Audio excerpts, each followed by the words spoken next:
What is up, my beautiful knowing truth speakers? This episode is brought to you by Painless Pregnancy. Painless Pregnancy is a group of physical therapists located in South Florida who specialize in helping pregnant and postpartum women prevent dysfunction and heal in the comfort of their own homes. This concierge service has been a game changer for me after my third childbirth, and I am excited to partner with them and offer our listeners 10% off of their first in-home visit using my code NikkiSpo10. Stay tuned to learn more. Thanks to Sana Skin Studio for supporting the No podcast. Sana is a skin studio that is shifting the relationship with your skin and your products through goal-driven facials, real guidance, and clean skincare. Stay tuned for our promo code so you can receive $25 off of your first facial at Sana Skin Studio. Welcome to the No Podcast with me, Nikki Spo. What up, what up? You are listening to The No, and this is your host, Nikki Spo, and I am here to remind you that The No is not about knowing everything. It's about knowing ourselves. And part of knowing ourselves, especially if we have kids, is also knowing them and what they need. So I'm really looking forward to hosting today's guest, Linda Matthews, who is a pediatric occupational therapist. Linda has been a pediatric OT for 25 years and is just so passionate about connecting with children and families and truly believes in the work she does, which often impacts the trajectory of the little ones that she serves.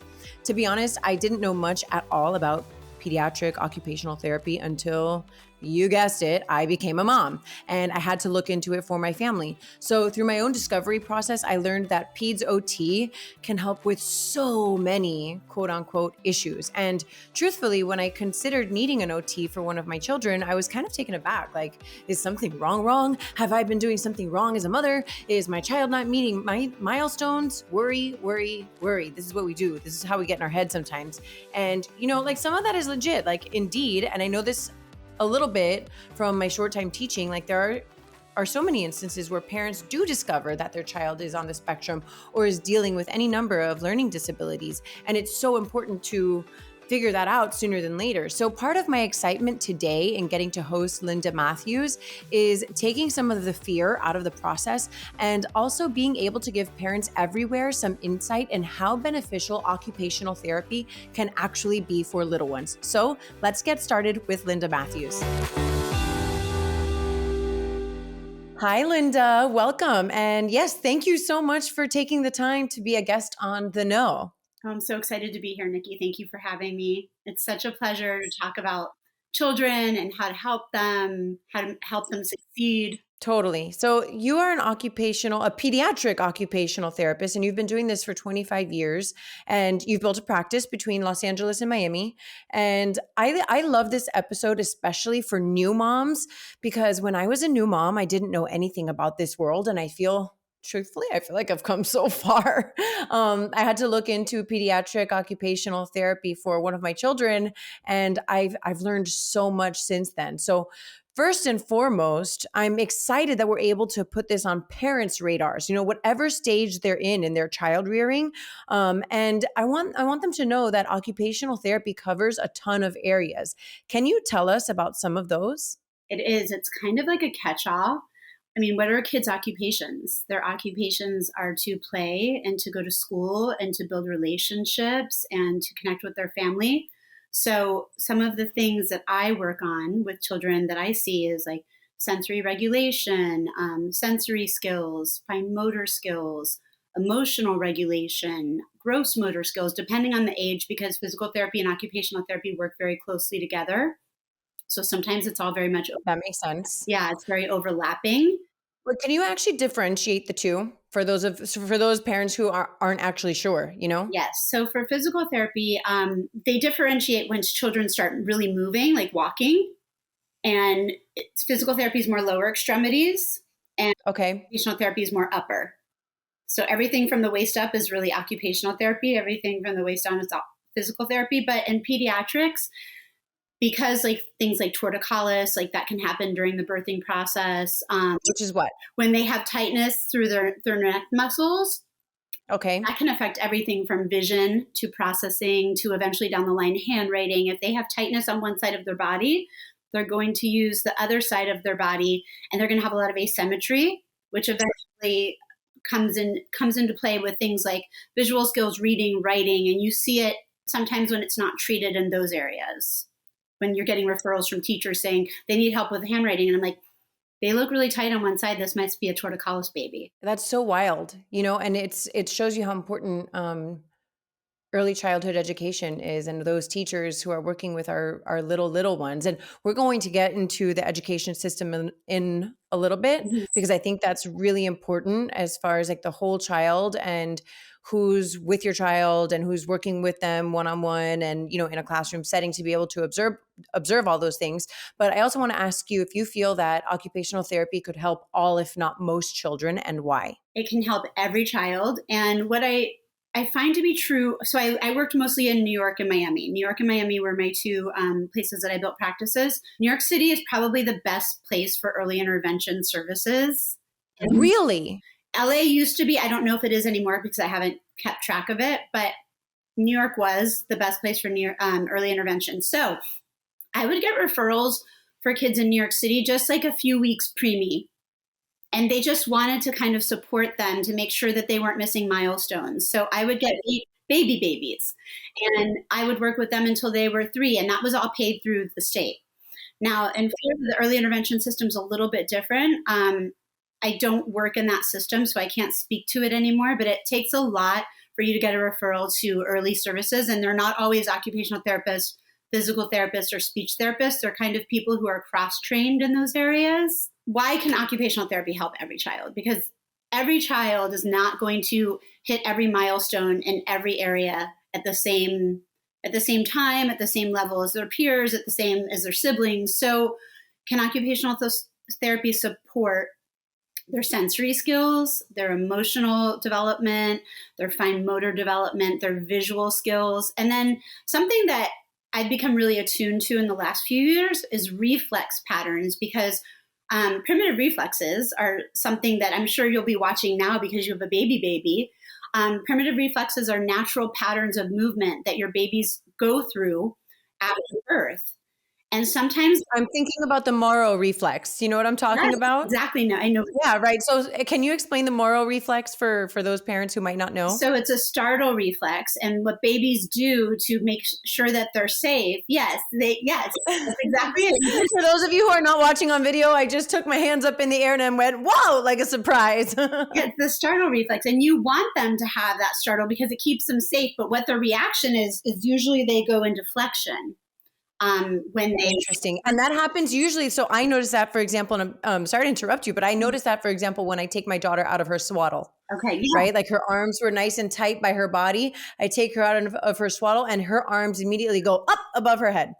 She doesn't feel safe anymore. She's dysregulated. She doesn't know where, her body is. Oh my gosh, baby girl, you are so safe. But she's like, I'm not in my swaddle. Right. Because that's so comforting and safe for them. And that's why babies tend to calm and really relax. And you can even feel their breathing change when you have that deep pressure. What are some of the other like reflexes that you pay attention to in early childhood, or like even when we're considering babies? Okay, so ATNR, that's this reflex. The STNR, like these are all reflexes. They do so many things. So they're not just about movement.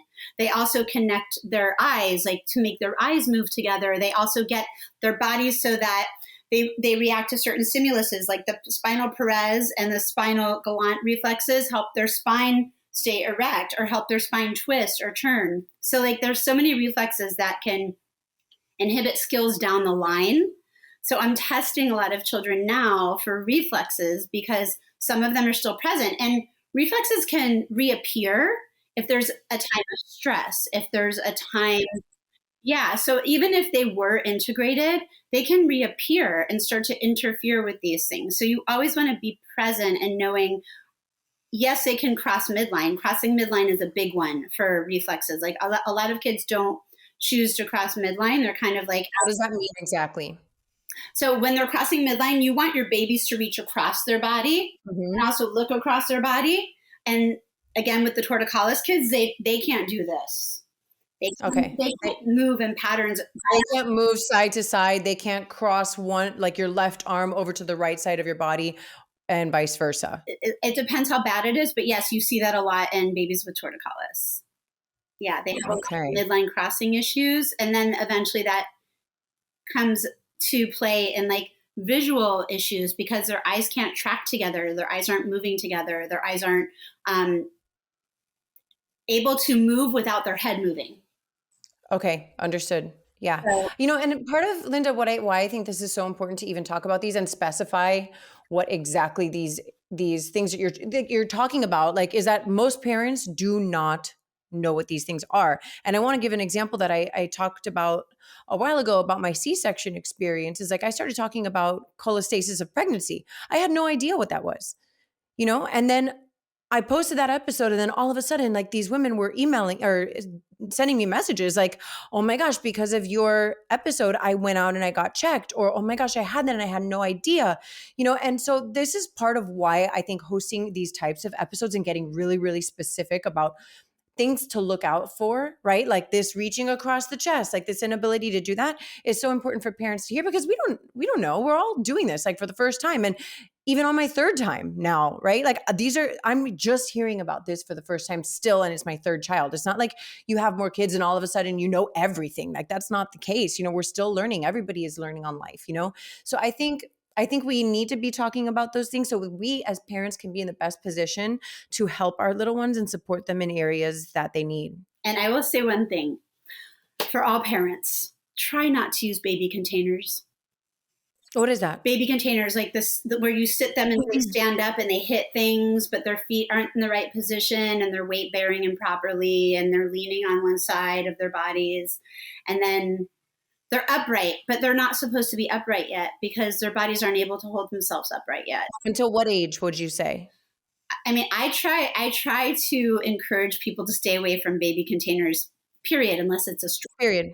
And let them, Oh, it's a stroller? yeah, you need that. And like, obviously, like, if you need to use the swing because you're making dinner and the baby needs to calm down, like, within reason, but not just leaving them there and not like using it as something for them to stay in for a long period of time. A few minutes, sure, fine, but not like we're going to leave them there for an hour. They like it there. It's funny because I had a baby nurse with my firstborn, and she was like adamant about me not using any type of like swings or like the snoo. I'm not knocking these brands, guys. I'm not knocking these brands. I'm just saying what I was taught. But she was like so adamant against using things like that. And I was in such a haze that I don't even remember why. Like I was like, yeah, okay, don't use the thing. All right, moving on. And I never really used, I used like a bouncer, like on occasion, like you're saying, if I had to put the baby down and I have to go take a shower, if I have to put the baby down and I have to, I'm trying to prep something, but it definitely was never, and never has been a place of like regular hanging out space or like where they fall asleep, for example. Parents who pull their kids to they're ready to walk, let's walk them, let's keep them walking. No, they're not ready to be upright if you're holding their hands. If they're not cruising along furniture or pulling themselves along furniture, they're not ready. So interesting. And you shouldn't encourage it. They should learn how to use, because they need all those side to side muscles, not the just front and back ones. The front and back ones are the bigger ones and they develop faster and they're bigger. So if they don't get the side to side, they won't have safety in like diagonal movement, which a lot of our movement has to be diagonal because we have to stop ourselves from falling and have protective reactions. And those are also things you look at with babies. Babies who are in these prolonged containers, prolonged positions, they don't have those because they've just been propped up for so long. How does that affect their development later as they become toddlers and young children? They don't have the stability.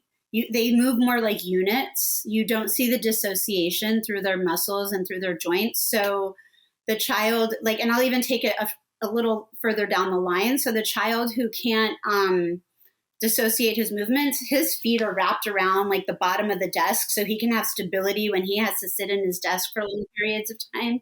And then he has to handwrite. So his whole body is like, you see them like laying on the table so they can get feedback from their body and feel stable when they're doing something that's hard for like their extremities, because that's the end of the line, right? Your muscles start proximal distal, right? So you're developing all your muscle strength proximally first and then distally.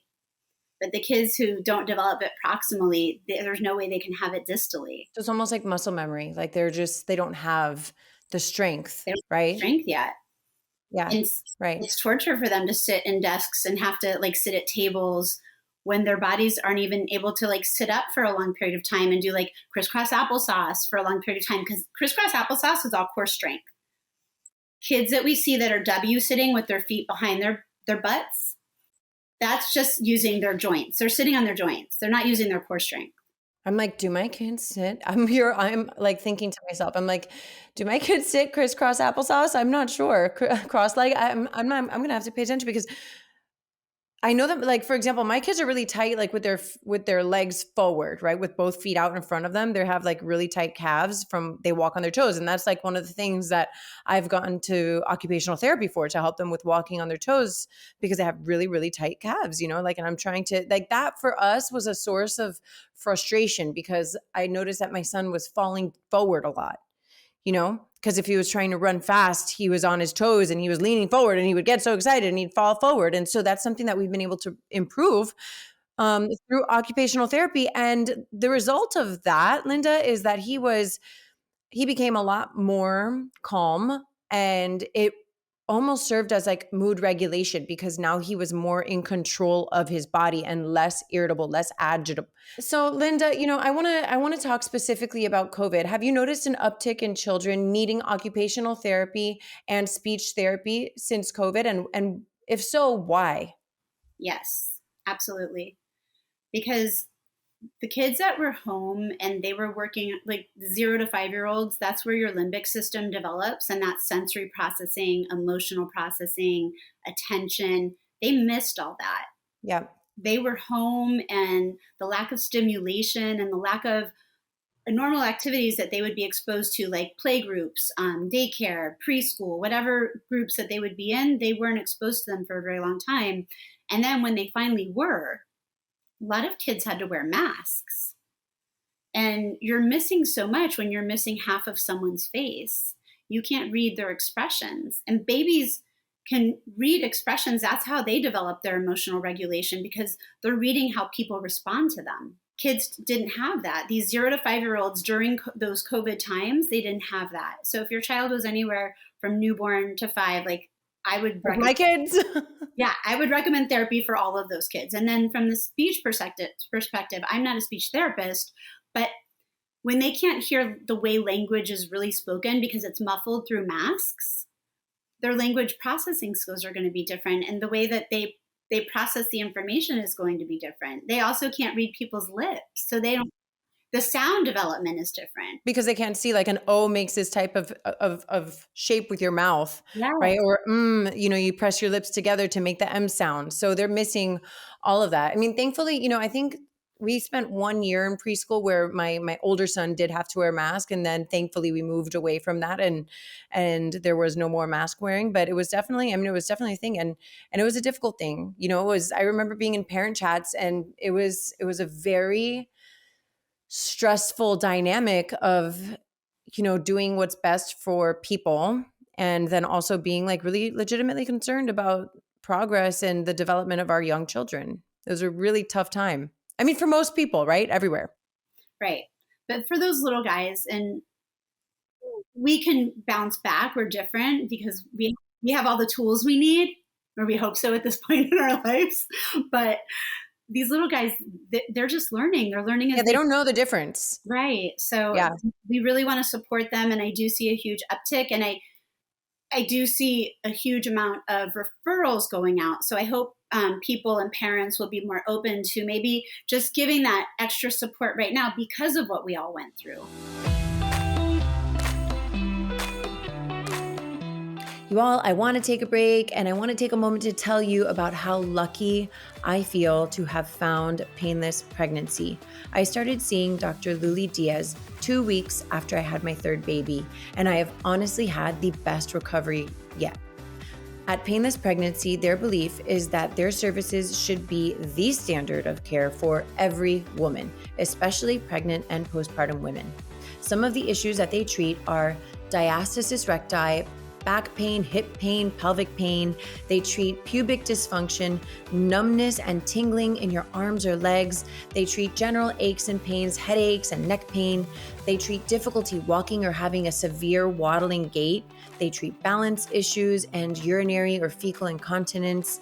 They help treat pain with sex or other pelvic issues, and they treat prolapse, among so many other issues. Pregnant women should not wait until they are actually in pain or dysfunction to see the incredible therapists at Painless Pregnancy. So many women think that the issues I mentioned are normal, or that there is no solution, or that their only solution is to have surgery, but that's simply not true. Working with the therapists at Painless Pregnancy can heal you. You all know that we must fill our own cup before we can pour from it. Make your prenatal and postpartum health a priority today by booking an appointment with Painless Pregnancy. You can head on over to www.painless-pregnancy.com and use my code NikkiSpo10 for 10% off of your initial in-home evaluation visit. I want to take a minute to thank our sponsors, Sana Skin Studio. The best way for me to describe Sana is that it feels like coming home. Unlike traditional facials, Sana's facials are rooted in education, and I love this so much. Every experience I've had at Sana has been a chance to learn more about my skin and its needs. I love that the facials are effective while also being accessible enough to be a monthly ritual rather than a yearly splurge. I'm honored to be able to provide our audience with a promo code. Use the code THENOGLOW for $25 off of your first facial at Sana when booking via sanaskinstudio.com. So one of the things that I experienced as a mom when I was like thinking about, when the pediatrician was like, yeah, maybe we'd benefit from some occupational therapy. I remember feeling like shame in this like weird way. Like, oh my gosh, am I doing something wrong as a parent? Am I not a good mom? And like, what am I not doing? Like, am I missing something? Like I put as a mother, as a parent, like I put a lot of it on myself. And part of why this conversation is important for so many reasons, right? But like one of the things is like, I want to destigmatize this for parents, because I know that if I felt that way, like I can't be the only person who felt that way, like, so what is like, I want to clarify, the fact that we hit that occupational therapy could benefit most children, like most children, if not all, and that this has nothing to do with being a bad parent whatsoever. And so can you like just dive into that a little bit? Because I'm sure that in your practice, you do deal with parents who are like, oh my gosh, what have I done? What have I done? And like, what's wrong with my child? And there can be some things that we can do to support your child, and there's nothing wrong with them. Like I said, developmental milestones don't always occur across the board for every child in the same area. Every person, every person that we know probably has some area where they struggle in. Yeah. I mean, so I'm like, I've been struggling, guys. We could all use a little bit of scaffolding, and that's what I call it. We're just putting up the scaffolding in those areas and kind of like pushing them so that they feel more confident and stronger in those areas, because you also don't want a child to ever like not feel self-confident and be scared because they know they start to know young that they're not doing something that their peers are doing. So you want to always give them that extra support. And I mean, I think you and I are from similar generations that didn't happen for me and I'm just fine. Like, no, I'm so over that narrative. It's funny because one of my relatives said to me, well, I went through a lot of trauma too, Nikki, because I'm like all about like healing my trauma, right? And he's like, well, I went through a lot of trauma too, and I ended up just fine. And I looked and I said, but did you? And I'm like, and then this person was like, oh, yeah, maybe you got a point. And the point is that when you know better, you do better. Right? Like that's what it is. I'm being playful in sharing personal anecdotes, but the point is really, I think what we're getting at is that when you know better, you do better. We have a lot more information now than our parents did, and we have the right to like move forward. And I think what's hard about that conversation is that it's not an indictment on our parents or their parents. So we're not like saying you were terrible. They didn't know what they didn't know at the time. It wasn't the exposure wasn't there. The information wasn't It available. wasn't there. Yeah, the information wasn't available. Now it's so available. So I would say to any parent who's ever been recommended to have speech therapy or occupational therapy or behavior therapy, just give it a shot. Yeah. I always ask parents to give me 6 months. I'm not going to be able to give you information until I have 6 months with your child. So give me 6 months. And sometimes what I see is behaviors will increase because if they're in a certain, just like they know what to expect from their parents, and I'm pushing different demands on them after we've developed rapport and we're comfortable with each other. I'm pushing different demands. Sometimes there is an uptick in behavior because they're doing something that's really uncomfortable for them. And that's okay. Like we can do hard things, kids can do hard things. And then making them feel safe while they're doing these hard things and not being comfortable is the key to it all. Honestly, Linda, we look forward to going to OT every week. I like tell my kids, I'm like, okay, we're going to therapy. And I actually try to use the word therapy because I'm trying to destigmatize the word therapy from a young age so that like if one day they feel like at some point in their life that they might want to do like therapy with a therapist, like for their mental health, that is like normal. I think we are accepting that therapy can be so beneficial and so normal, but like I just try to use that language even around my little ones. Like instead of calling it OT, like I try to say, okay, we're going to therapy, because they're like, oh, therapy's great, therapy helps me, therapy's good for me, like I'm learning how to write my name better, I'm learning how to do all these skills, like now I can climb a ladder without being scared, like spatial awareness, like being able to control your body. And now they love it.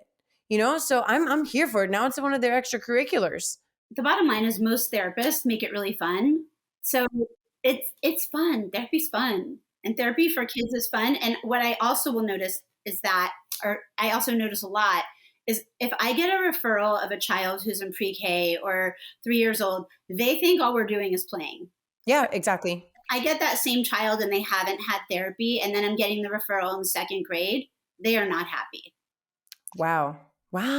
Yeah. It's such a difference because when you start and you make it like a play-based activity and they're already comfortable with this idea of you coming into their day or their life or their school or whatever it is and asking them to do these things, they're totally fine with it. And then there's a relationship. But then I'll get kids that maybe were recommended for therapy and didn't have those services. And then in second grade, they're really falling apart, or in the end of first grade, they're really falling apart and I'm recommended.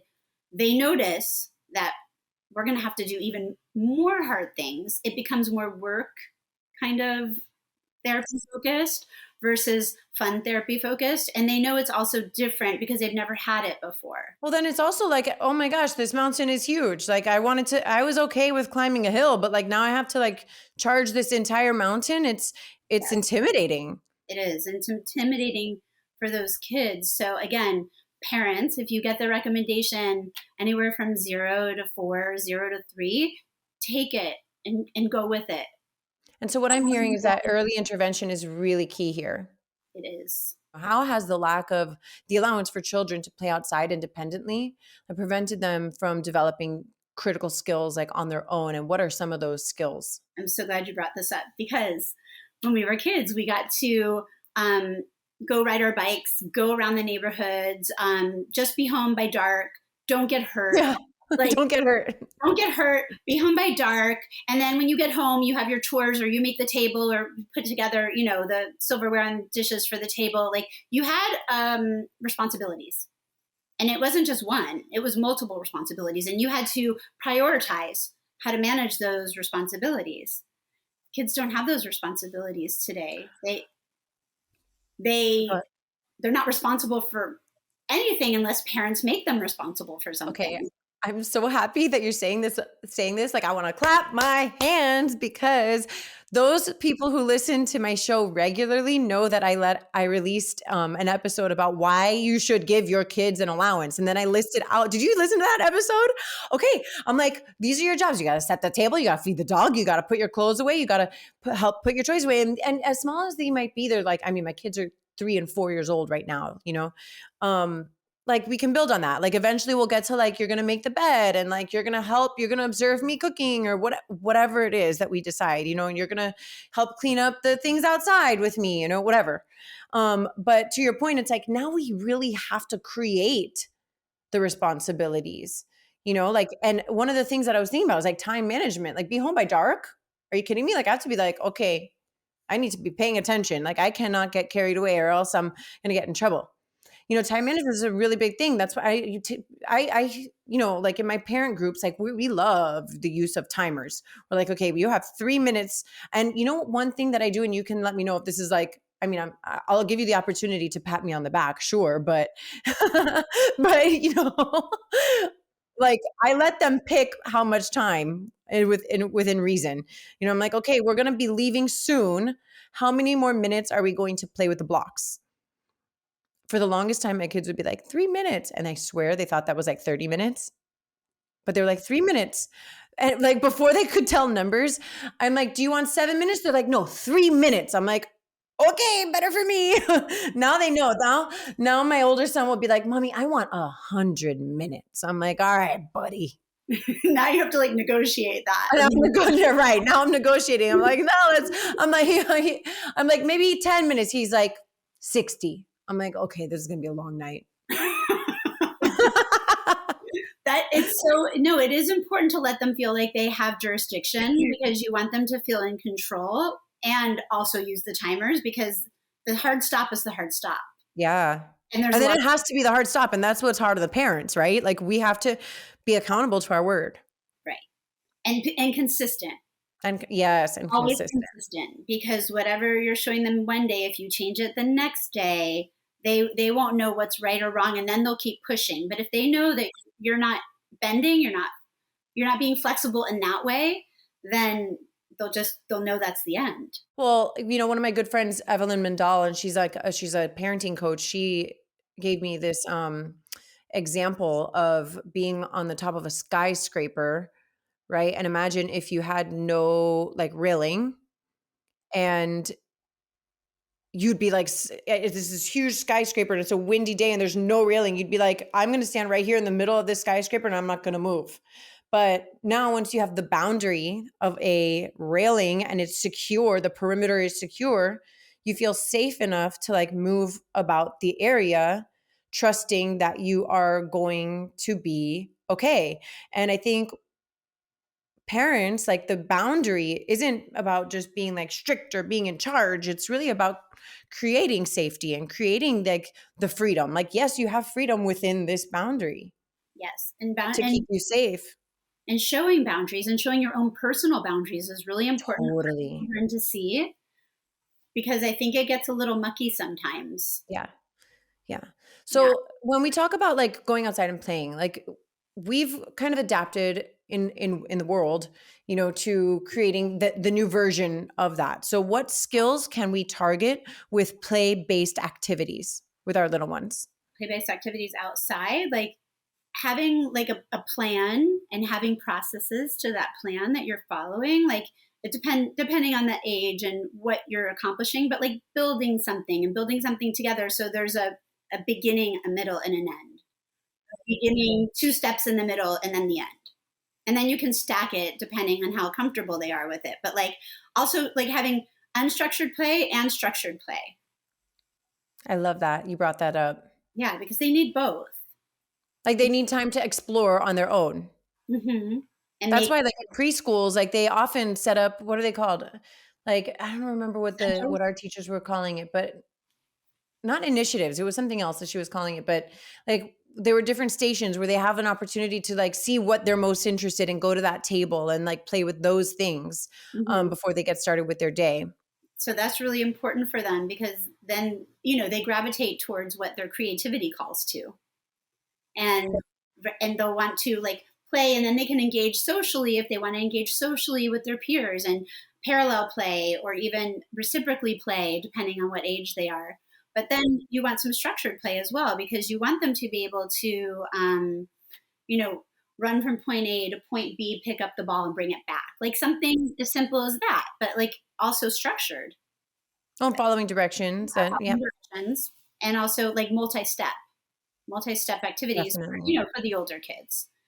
But something So occupational therapy can really help with so many things. We're talking about like sensory regulation, social and emotional growth, reflex integration, fine motor skills, gross motor skills, and even cognitive, visual, and handwriting development. Yeah. yes, like it really helps everything. I would say it's like your trainer, and I'm Yeah. your trainer for all your life skills at like a young age. Like you want an occupational therapist. I love that.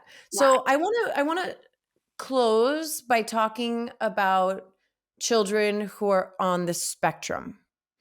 What to do if you're a parent who senses that their child might be on the spectrum?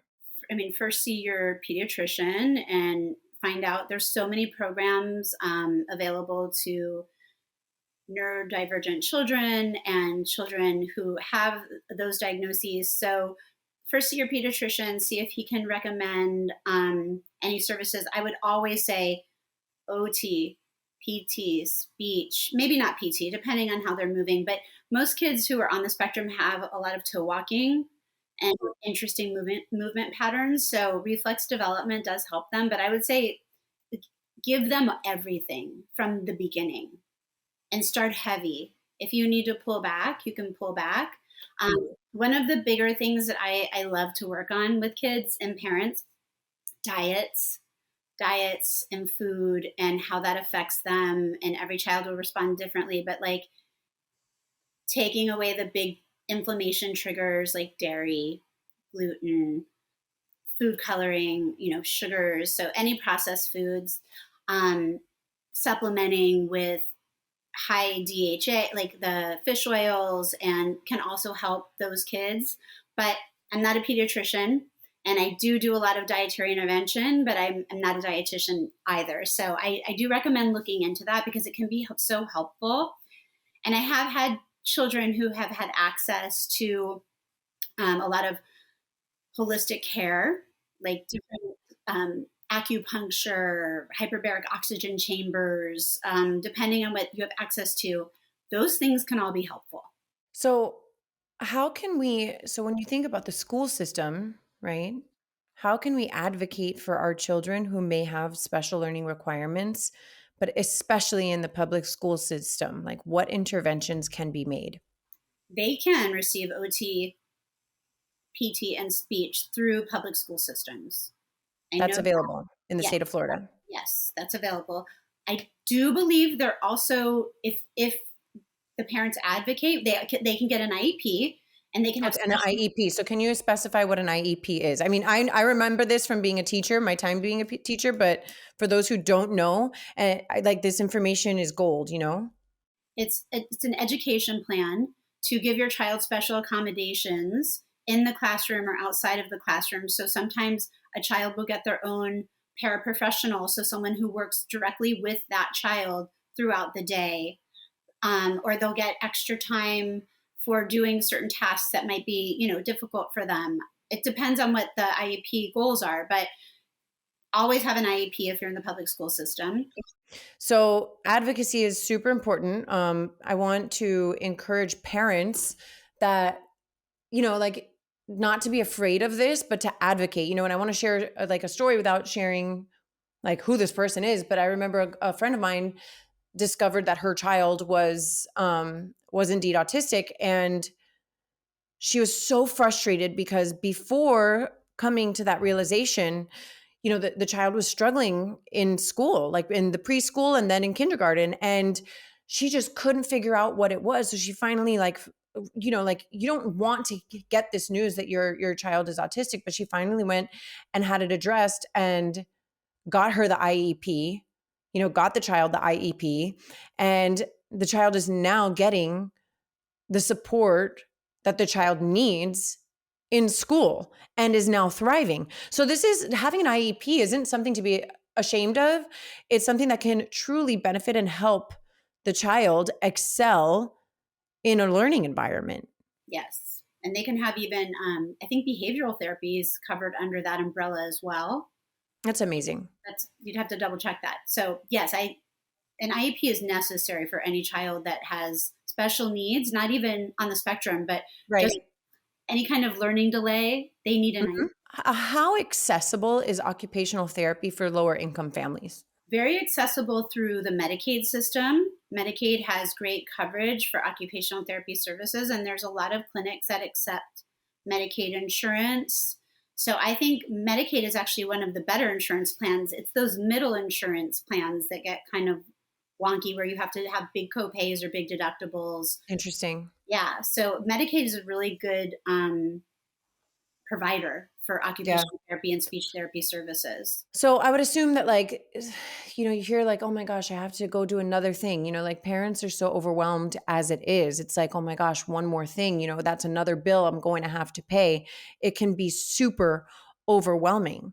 And so knowing that it is accessible and that it is worth your time and energy is super important here. And I think that's really the essence of being able to host you today, Linda, is really reinforcing the idea that occupational therapy is well worth your investment of time, money, whatever it is, to help your child thrive. Yes, and starting earlier is always better. It's better for these kids so that they don't end up feeling they feel like they are lacking in some area, and But they can feel empowered. right, they feel empowered, and then they walk into their classroom knowing, you know what, I have these people behind me and they've got me, and I'll just ask Miss Linda for help later if I need help with this. Yeah, Like that's really comforting for kids. totally. Well, Linda Matthews, I am so grateful to have hosted you today. Thank you for taking time out of your busy schedule. I can't wait to share this with our audience, especially the parents. I hope the parents are tuning in. And for anyone listening, if you loved this, go ahead and leave a 5-star review and rate the review. Give me a 5-star rating and the review. Visit Linda Matthews and share this with another parent who might need to hear this, because that's what really what this is about, is like sharing the wealth of knowledge that we have access to. Agreed. Thank you for having me. It's been so much fun. Amazing. Big thank you to my friends at Painless Pregnancy who have helped me have a truly painless postpartum experience after my C-section. I am seriously so very grateful to have found them, and I want every woman in town to know that these services exist and are available to them. Head on over to www.painless-pregnancy.com and use my code NikkiSpo10 for 10% off of your initial in-home evaluation visit. This podcast was brought to you by Sana Skin Studio. Be sure to use my code TheNoGlow for $25 off of your first facial at Sana when booking via sanaskinstudio.com. More than a skin studio, Sana is a movement towards healthier skin and self-love.